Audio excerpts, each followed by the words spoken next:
আসসালামু আলাইকুম। এই সমস্যাটা দেখো, এখানে বলছে integration of sine x by two plus cos x by two whole square dx.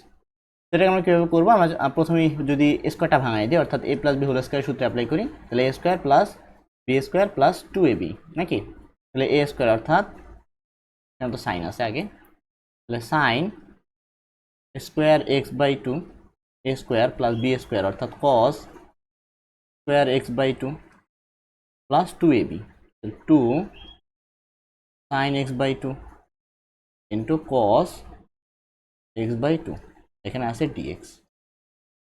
এখন দেখো sine square something plus cos square something equal to one হয়, এখানে বসে দেবো ইন্টিগ্রেশন অফ ওয়ান আর two sine sine A cos A নাকি, বা two sine theta cos theta equal to sine two theta, তাহলে sine two into X by two, two আর two কাটা হইলে আমাদের শুধু সাইন এক্স, তাহলে প্লাস এখানে হবে সাইন এক্স নাকি, আর এখানে হবে dx.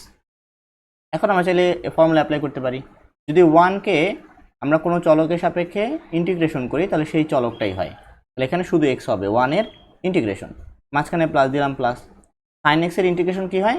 Cause x, minus cos x, তাহলে এখানে এটা মাইনাস হয়ে যাবে, তাহলে minus cos x plus C, এটাই হলো আমাদের সঠিক উত্তর।